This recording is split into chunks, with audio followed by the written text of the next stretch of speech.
Hello and welcome to Chartbusters. I'm Nigel D'Souza and joining me as always is Mangalam Maloo. Well, as we speak, Mangalam, another day, same script, right? Same script. Headline Nigel. index is stuck in that range.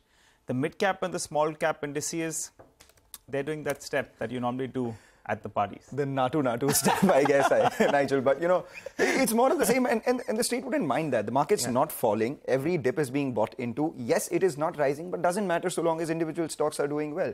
So what we'll do is we'll focus on individual companies itself and welcome our first guest on the show.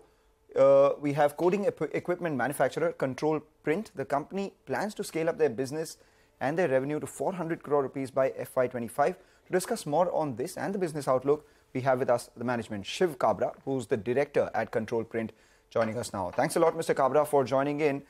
You said there was some chip shortage at the end of the fourth quarter, right? Going forward, has that improved, and what does that mean for business for you in terms of sales and margins?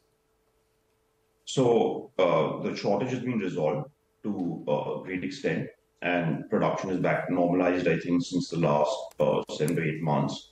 And it did, in fact, have an impact on margins. It might still have an impact on margins because there is a lot of high-cost inventory in our stocks, but it should normalize completely in another few months. That's what I'd say. All right. Hi, Mr. Kabra. Good to know that at least the situation has improved on ground, because that otherwise would have been hurting your growth. Now, the last year you did a rough number of close to around 300 crores in terms of revenues. This year you've started off, off the blocks in style. Actually, you're up close to around 25%. Could you tell us what should be the growth trajectory that you're looking at from year on, for this year? You all were talking about 400 crores for FY25, I think so.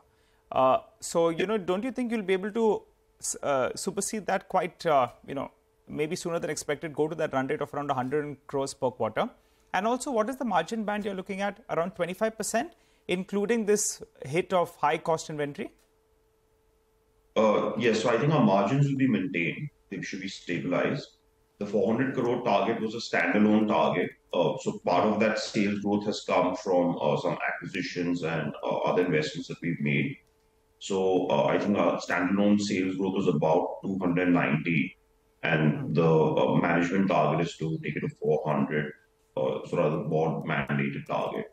So that's the target for financial 25. And the first quarter has been good. Of course, we're a secondary industry, so we depend on the primary industry for our own sales growth. It's more of a B2B.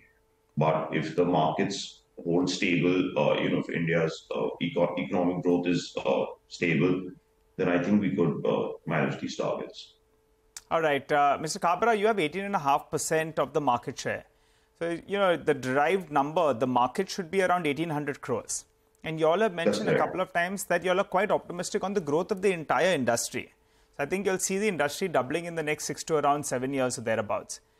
Given that sort of a growth that you're looking at, what about your company's growth for the next 6, 7 years odd? What would your market share be?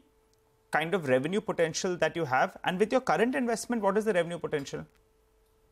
Yeah, so the market growth is about 10 to 12%. So in about 6 to 7 years, it should double. Then our specific company's growth, of course, depends on our performance versus our peers. And it's right now we're in a good track because we've got a very good product range. So we believe we can increase our share of the market, at least in the near term, for the next 2 years. So we should grow faster than the market. It's going to depend, of course, on what our competitors are doing. It's more of a technology-driven market. So it's not about the investments are more in R&D. And of course, how relevant that is with the actual performance of the products in the market. So, in the end, from our customers, what they expect from us is unsurpassed reliability. And obviously, that's what we focus on. So, short point, Mr. Kabra, you're expecting to outgrow the market. So, then you'll be expecting your market share to go to around 20%. Is that a number you would look at? And also, what is the peak revenue potential? You're currently doing 80-85 crores per quarter. At optimal levels, what can you go to? Yeah, so I think we could go to 20%. If we hit 400 crores, I think we would be at about 19 and a bit percent. And obviously, in terms of the capacity, we already have a capacity to cater to about 400 to 450 crores worth of turnover before requiring any significant capital So are you planning some sort of capex since you will hit the 400 crore mark earlier, or maybe even by 25? That's still about, just about 18 months away from here. Any capex plans that you have? So we keep debottlenecking. So like I said, we should be able to hit 450 crores without any significant capital expansion. And even at that point of time, it will be more of a brownfield expansion, not a greenfield investment. Right. I was looking at your effective tax rate that has been coming down from about 20% to around 17% odd. I understand a large part of that is also because of the benefits that you get to Guwahati expense or Guwahati operations. Till when does that last? And thereafter, what should we look at as an effective tax rate? So I think the Guwahati benefits are all the way to the end of the next financial year. And after that, we would have some sort of a MET tax credit available, which should last for a few more years. So I think the 2030, I'd say, we should be in the 17% or the MET tax bracket. All right. Got it. All right. A couple of more numbers, if you could help us out with Mr. Kabra. Your working capital days, you seem to have done some work out there, because I think that was closer to around 200 days. It's come down to sub 150 days. Could you tell us whether or not there is further scope for improvement from here on for the year? That's, the first part that we're looking at. And also printer sales in the first quarter was a little bit subdued. For the year, what kind of printer sales you're looking at? Working capital and printer sales. Address both those 2 points. The working capital should be reducing as a percentage of overall sales, but not as an actual number. But as the sales increase, the working capital will increase at a slower pace.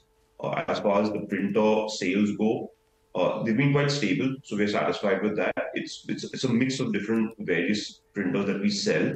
We don't disclose that exact ratio. So, but from what we have internally and in the pipeline, it seems like so far this year's been going well. All right. And finally, before we let you go, dividend payout last year was 28%. Earlier in the past, it has been closer to 50% as well. So will you increase your dividend payout going forward, or will you save some cash for the potential capex that you will line up, say, once you hit that 450 crore mark? So for the capital expansion, we don't need to put money aside. We do have some cash on our books post the dividend and the buyback. But this is a board-related matter. So it's something that I cannot comment individually upon. It would have to be. What's the absolute cash on your books right now? So at the end of, I think approximately, if I remember right, about the end of Q1, like post the buyback amount and post the dividend, it should be about 50 crores approximately. All right. Thanks a lot for joining in. All right. Yeah. 50 crores. Take that point. Thank you, Mr. Kabra, for joining in and giving us the outlook on the business, the industry, and your increasing market share on that as well. Wish you good luck for the remainder of this year and the next year as well. With that,